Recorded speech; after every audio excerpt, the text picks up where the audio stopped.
Bonjour à tous, bienvenue dans cette nouvelle vidéo. Est-ce que vous êtes déjà demandé pourquoi on était constipé et surtout comment faire pour s'en sortir? Moi, je donnais cours ce week-end à des étudiants et justement, ensemble, on étudie les chaînes de causalité, les choses qui mènent à des états en fait particuliers qui peuvent être déplaisants pour les personnes qu'ils accompagnent. Et puis, on apprend à accompagner quelqu'un et donc on apprend en fait à remonter la piste comme un espèce de jeu d'enquête. On apprend à remonter la piste pour comprendre comment on peut déduire que on a besoin de soutenir tel organe, qu'on a besoin d'ajuster l'alimentation, qu'on a besoin d'ajuster le mode de vie. Comment on peut déduire tout ça? Et une des questions des étudiants, c'était, OK, mais là, quand on remonte, bah, il y a finalement une cause et à la fois une conséquence qui est la constipation. Et donc, on s'est dit, bah, c'est quoi les causes et c'est quoi les solutions naturelles à la constipation? Ça m'a donné l'idée de vous partager un petit peu tout ça, de façon synthétique, évidemment, puisqu'il y a tellement de gens qui sont touchés, c'est vraiment problématique et j'avais envie de vous aider là-dessus. Donc parmi les causes principales de la constipation, la première, selon moi, j'estime ici que c'est de l'expérience personnelle que je vous partage et des leviers sur lesquels c'est vraiment, il y a matière à agir. Maintenant, si jamais vous avez un problème réel par rapport à ça qui relève de la médecine avec une pathologie particulière, bah, parlez-en à votre toubib parce que parfois ça peut être autre chose qu'une simple constipation. Donc il est évident qu'il est toujours bon d'avoir un diagnostic de posé si jamais vous avez des doutes par rapport à ça. Mais déjà, dans les principales causes que vous allez trouver, en tout cas que je peux vous partager ici, il y a la déshydratation. Souvent, les gens se rendent pas compte que quand on boit autre chose que de l'eau, en fait, on a du mal à s'hydrater. Le problème des selles et de ce qu'est la constipation, c'est lorsque votre transit a du mal à faire circuler vos selles qui restent stagnantes, qui restent figées, qui ont du mal à sortir, en fait, à être évacuées d'une manière normale dans le temps. Par exemple, si vous êtes depuis plus de 2 ou 3 jours sans aller à la selle, bah, vous commencez à être constipé. Bien sûr, la constipation est plus ou moins grave en fonction du délai depuis lequel vous n'êtes pas allé à la selle. Et puis, il y a la notion de la chronicité. Si vous êtes tout le temps constipé et que vous allez tous les mois 1 à 2 fois seulement à la selle, c'est relativement important. Maintenant, si c'est une fois de temps en temps par rapport à ce que vous avez mangé, à un moment de stress, ou des éléments particuliers, genre vous prenez l'avion, vous faites un voyage de 30 heures d'avion avec 3 escales, il est pas rare que vous puissiez générer de la constipation parce qu'il y a la pression-dépression avec l'avion, vous avez la déshydratation liée à la climatisation. Il y a plein de paramètres qui peuvent favoriser aussi la constipation de par la sédentarité dans l'avion. Et donc, être une fois constipé parce que vous avez pris l'avion, si ça se régule dans la foulée, c'est pas vraiment un problème. Mais être régulièrement constipé de façon chronique, ça commence à devenir un souci. Donc évidemment, il est toujours intéressant de s'assurer que votre transit soit bon. Pourquoi? Parce que le tube digestif est là pour assimiler des choses et digérer des choses, mais aussi pour évacuer des choses. Dans le cadre de la constipation, il y a aussi un problème. C'est-à-dire que les selles restant trop longtemps dans le tube digestif, il y a ce qu'on appelle le cycle entérohépatique, c'est-à-dire un cycle de réabsorption de substances par la paroi intestinale ou la paroi du côlon, qui va repasser dans le sang en passant par le foie. Et là, malheureusement, ça va avoir tendance à demander du travail supplémentaire au foie, peut-être même arriver dans votre sang et être des choses qui auraient dû être à la base évacuées, tout simplement parce que les selles étant trop lentes à passer dans le tube digestif, bah, le tube digestif se dit il faut que je limite la quantité de sel à évacuer, je n'y arrive pas. Donc, il a tendance à réabsorber des choses et notamment, il réabsorbe de l'eau dans les selles. Si déjà il en manque beaucoup parce que vous êtes profondément déshydraté, on a tendance à avoir des selles naturellement plus dures puisqu'elles ne peuvent pas être correctement hydratées si vous manquez d'hydratation. Et il est évident que votre tube digestif ne sera pas considéré par votre corps en priorité alors que vous avez plein d'autres organes qui sont indispensables et qui méritent d'être hydratés. Je pense à votre cerveau. La déshydratation du cerveau, c'est un vrai problème. On évoque aujourd'hui la cause de la déshydratation dans les phénomènes de dépression, de maladies neurodégénératives. Hein, c'est des choses où il y a des études actuellement qui sortent sur le sujet de l'hydratation et de la déshydratation du cerveau. Idem pour vos yeux, idem pour le reste de votre corps. Donc évidemment, votre tube digestif peut souffrir de la déshydratation et faire en sorte que vos selles n'aient pas le même poids, la même hydratation et faire que ça soit plus délicat de les faire circuler. Donc bien sûr, la déshydratation est un phénomène majeur. Ensuite, il y a la composition des sels. Évidemment, la part de fibres de votre alimentation va permettre d'alourdir et de créer de la structure, de la teneur aux sels et donc aider votre tube digestif dans ce qu'on appelle le péristaltisme, c'est-à-dire sa capacité à se contracter, se relâcher et clairement faire avancer les selles tout au long du tube digestif. Évidemment, si elles manquent de texture, si elles manquent de teneur, évidemment, le manque de fibres va avoir directement un impact sur la capacité du péristaltisme à faire avancer les selles et donc à avoir finalement un transit qui soit régulier. Donc le transit est très important pour la santé, mais la présence de fibres est directement liée à la capacité du transit à bien fonctionner. Idem, les fibres vont avoir un rôle majeur sur le microbiote, sur la capacité du corps à éliminer certaines choses. Donc c'est vraiment pas anodin de manquer de fibres dans son alimentation. Ça peut prendre différentes formes, j'en reparlerai juste après.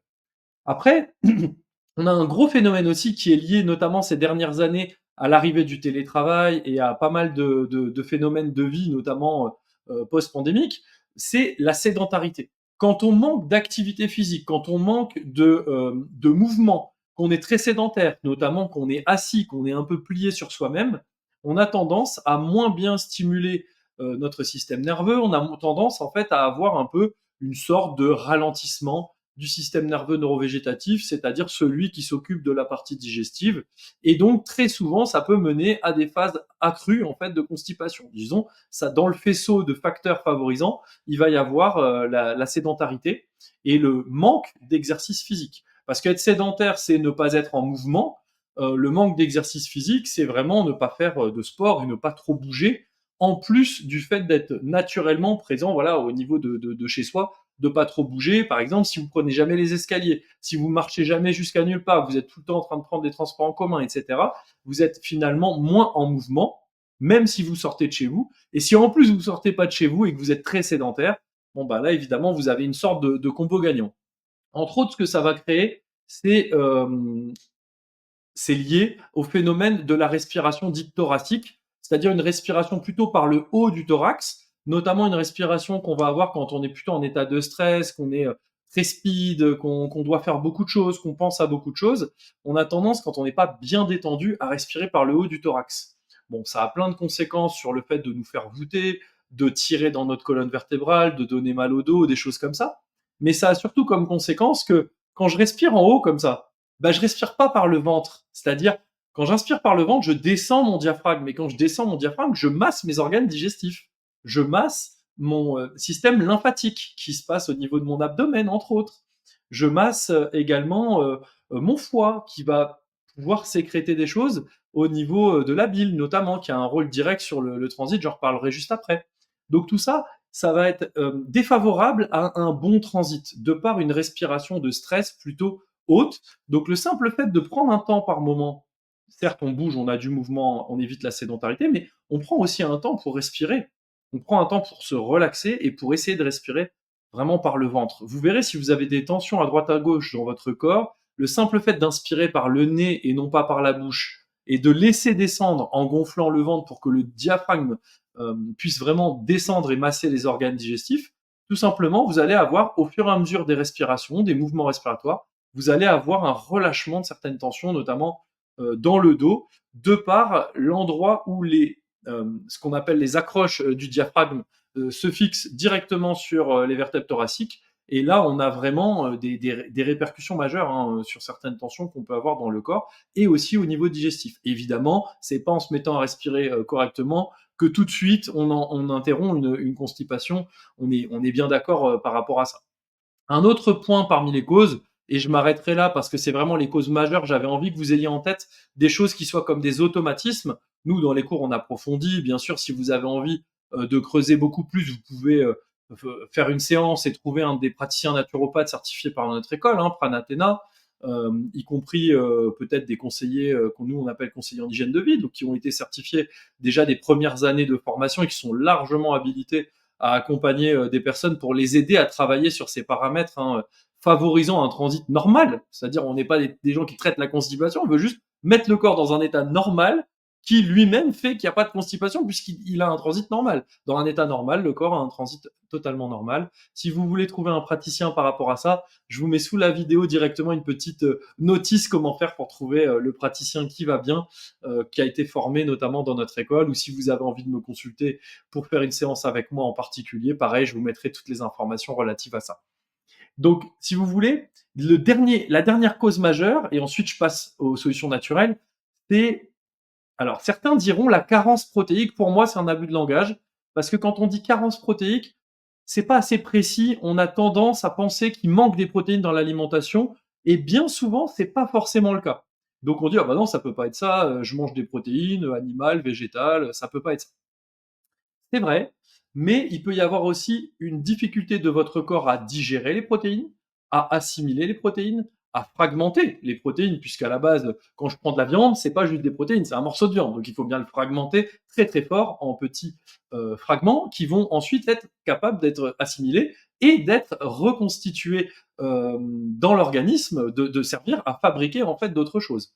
Notamment donner de la matière aux tissus musculaires qui vont être capables, eux, de gérer les contractions, puisqu'il y a des muscles au niveau abdominal, qui vont contracter et permettre un bon péristaltisme, c'est-à-dire la circulation des selles de la nourriture dans le tube digestif. Donc là, le manque de protéines efficientes pour notre structure musculaire qui va jouer un rôle majeur dans le transit, bah, ça peut être un problème. Ça ne veut pas forcément dire que vous en manquez au niveau de votre alimentation, ça peut se passer à un autre endroit, ça peut être la capacité de votre estomac à correctement digérer les protéines, ça peut être dans le métabolisme en lien avec les processus protéiques. Donc ça, c'est à voir de façon individuelle, évidemment. Voilà pour les principales causes. Causes très importantes, vraiment, des causes sur lesquelles il est assez facile d'agir, mais qui sont pratiquement là à 100% quand je croise des personnes qui me disent avoir de la constipation chronique. Donc allons-y pour ce qui est des solutions naturelles. Évidemment, ici, je ne vous parle pas des pathologies neurodégénératives qui peuvent mener à ça, ou des gens qui ont des traitements médicamenteux qui ont comme contre-indication, pas comme contre-indication, pardon, mais qui ont comme conséquence, par exemple, comme effet secondaire la constipation. Là, c'est d'autres phénomènes. Moi, je vous parle du phénomène qui est lié avec votre hygiène de vie et qui mène en fait à un terrain favorable à la constipation et qui va se résoudre en fait en solutionnant votre état d'origine, qui du coup n'y sera plus favorable, tout simplement. C'est pas un traitement de la constipation au sens littéral du terme, puisque de toute façon, moi, mon but à moi, c'est pas traiter un problème. Mon but, c'est mettre le corps dans un état propice à ce que ce problème n'ait pas sa place. Donc, pour faire ça, évidemment, première chose, bah, s'hydrater, boire de l'eau. Certains me disent, ouais, je bois des tisanes, je bois 1 litre de thé tous les matins, etc. Je bois du café, je bois des jus de fruits, je bois des jus de légumes, je bois du sirop parce que à l'EHPAD, on m'a dit qu'il fallait boire du sirop pour bien s'hydrater. Tout ce que vous buvez qui n'est pas de l'eau, c'est pas hydratant pareil. Donc, si vous voulez vous assurer de vous hydrater, buvez de l'eau. Le sujet de l'eau est un vaste sujet, mais même une eau, la pire des eaux, est quand même plus hydratante que cette même eau chargée d'autres choses comme d'une tisane, de café, etc. Donc de toute façon, quitte à boire cette eau-là, buvez-la, mais essayez de ne pas la mélanger avec autre chose. Si vous buvez du café, bah, il faudra compenser par 1 à 2 verres d'eau. Idem pour le thé, idem pour les tisanes. Les tisanes légères étant quand même relativement hydratantes. Mais globalement, il faut s'habituer à boire de l'eau. Pour certains, c'est difficile parce que l'eau, lorsqu'elle est relativement fraîche ou à température ambiante, génère de la frilosité quand il y a une baisse de vitalité ou qu'on a une thyroïde un petit peu dans les chaussettes, où on a du mal à réguler notre propre thermostat, en fait, notre propre température corporelle. Ça peut être délicat. Donc, dans ces cas-là, pensez peut-être à boire de l'eau légèrement tiédie, si c'est trop délicat pour vous. Mais en tout cas, buvez de l'eau. Ça, c'est l'aspect numéro 1. L'aspect numéro 2, assurez-vous d'avoir un bon métabolisme protéique, d'avoir suffisamment de protéines en entrée de digestion, c'est-à-dire dans votre alimentation. Pensez à bien les mâcher, assurez-vous d'avoir un estomac qui fonctionne bien. Si vous n'êtes pas sûr de comment faire pour optimiser vos processus digestifs par votre hygiène de vie, bah, encore une fois, vous pouvez consulter un des praticiens naturopathes de notre école, Pranatena, ou bien prendre rendez-vous avec moi, ou bien tout simplement trouver un professionnel qui peut vous y aider. Parce qu'à un moment donné, voilà, il peut y avoir des choses à ajuster. Moi, je ne peux pas vous dire exactement dans votre cas spécifique à vous quoi faire maintenant, alors que je m'adresse à une vidéo grand public. Évidemment, le but étant de vous donner des conseils valables pour tous, mais de les individualiser en individuel, si, comme son nom l'indique, si jamais vous en avez vraiment besoin. Donc, très important, s'assurer que le métabolisme protéique est, on va dire, efficient. Ça passe par un réglage alimentaire dans lequel on va avoir tendance également à s'assurer d'une part de fibres suffisante. Par exemple, les crudités, les légumes cuits, c'est des très bonnes sources de fibres. Mais parfois, quand dans certains cas, on en a besoin, on peut avoir recours à certains compléments alimentaires ou certains, on va dire, super aliments qui ont des apports en fibres, notamment hydrosolubles, très, très, très intéressants. Donc ça, c'est à voir en fonction de votre cas, évidemment. Si vous avez moyen déjà d'ajuster la part de fibres dans votre alimentation, ça peut être très, très cool parce que vous aurez des résultats probablement assez rapides. Ensuite, c'est intéressant d'avoir un travail au niveau du foie. Pourquoi c'est intéressant d'avoir un travail au niveau du foie? Encore une fois, il faudra l'individualiser parce que votre foie, c'est lui qui sécrète la bile. La bile, c'est cette substance assez corrosive qui est récupérée par la vésicule biliaire, cette espèce de petite poire, qui va la stocker et qui va ensuite l'évacuer au début de votre intestin grêle, c'est-à-dire juste après votre estomac. L'intestin grêle au niveau du duodénum, hein, le début de l'intestin grêle, on va sécréter la bile, notamment, et au même moment ou au même endroit, les sucs pancréatiques du pancréas. Le truc de la bile, en fait, c'est que si elle n'est pas de bonne composition, parce que votre foie est un peu surmené, et le foie est un organe à multiples fonctions, que ce soit en médecine traditionnelle chinoise ou en médecine occidentale, c'est-à-dire conventionnelle, on le sait, le foie a des fonctions monstrueuses. On parlait encore il y a quelques années de 500 fonctions du foie, mais on est très très largement au-delà maintenant. On connaît vraiment de nombreuses fonctions au foie et on en découvre tous les jours. Donc évidemment, quand votre foie est amené à faire beaucoup de choses, notamment dépolluer votre organisme de certaines substances exogènes, c'est-à-dire venant de l'extérieur, mais aussi de toxines qu'on appelle en fait des déchets du métabolisme de votre organisme, qui sont des substances endogènes, produites par votre organisme. Mais aussi les substances, par exemple, je sais pas moi, les résidus de la digestion des parasites intestinaux qui passeraient dans le sang et qui devraient être traités par le corps. Ben ça, c'est pareil, c'est le foie. Votre glycémie varie, votre pancréas sécrète des hormones comme l'insuline ou le glucagon. Qui est-ce qui récupère ça? Le foie, qui doit traiter le métabolisme. Donc vraiment, c'est un organe qui est sollicité pour de nombreuses choses. Le problème du foie, c'est qu'à force de le solliciter pour des tonnes et des tonnes de trucs, et qu'en plus les gens soient carencés dans certaines vitamines, dans certains oligo-éléments indispensables, minéraux, et ben en fait, il a du mal le foie à faire son boulot. Donc quand on lui demande certaines choses, bah, il essaie de le faire, mais quand vous essayez de faire 5 trucs à la fois, c'est rare que vous fassiez 5 trucs parfaitement. Vous le faites un peu à moitié. Imaginons qu'il ait du mal à sécréter la bile et que la bile soit pas de parfaitement bonne qualité, pas assez fluide, pas assez en quantité, etc. Et ben en fait, la bile, c'est la substance qui est sécrétée dans le tube digestif, qui notamment, bon, elle fait plein de choses au niveau de la digestion des graisses, etc. Mais elle permet aussi de ramollir les selles et de lubrifier le transit. Donc si vous avez des selles qui sont pas assez ramollies et qui sont pas assez lubrifiées, peut-être que c'est en lien avec la texture de la bile et les sécrétions bilio-pancréatiques de façon générale. Donc c'est très intéressant en fait de soulager notre foie et de le soutenir. Il y a diverses pratiques qui peuvent le permettre, et notamment on pourra utiliser potentiellement des plantes pour pouvoir accompagner à ce niveau-là si besoin, en fonction des cas. Et là, ça doit être impérativement individualisé. On ne peut pas recommander des choses comme ça, euh, on va dire là comme ça à l'aveugle, vraiment pas. Mais c'est un point important à garder en tête, le foie. Un truc que vous pouvez faire pour aider votre foie, c'est évidemment la respiration, je l'évoquais précédemment. Respiration ventrale, c'est-à-dire, par exemple, vous pouvez adopter ce qu'on appelle la cohérence cardiaque, de faire une inspiration, par exemple, sur 5 secondes, expirer sur 5 secondes également, et tout ça, vous le faites avec le nez, et vous venez vraiment gonfler votre ventre à chaque inspiration, et rentrer le ventre à chaque expiration. Ça va faire vraiment un massage abdominal des viscères et des organes digestifs. C'est extrêmement bénéfique. C'est bénéfique pour des tonnes de choses, et notamment c'est bénéfique pour votre foie qui va énormément apprécier, ainsi que les organes de type intestin et côlon. Dernière solution dite naturelle que je peux vous partager, c'est d'être suivi par un ostéopathe ou un chiropracteur ou quelqu'un qui fait de l'équilibre postural, de façon à vérifier que vous avez une posture, notamment vertébrale, favorable au passage des influx nerveux. Je vous la fais courte, mais votre tube digestif est régi par des nerfs, notamment le nerf vague, qui descend de votre crâne, comme ça, le long de votre colonne vertébrale, et qui, en fonction des organes qu'il vise pour les activer, leur dire, bah tiens, sécréter, contracter, vidanger la vésicule, toutes ces choses-là, ça descend le long de votre colonne, il y a des petits ganglions nerveux, Et ceux-là, en fait, ils sont connectés à des nerfs qui viennent donner l'impulsion, en fait, aux organes digestifs.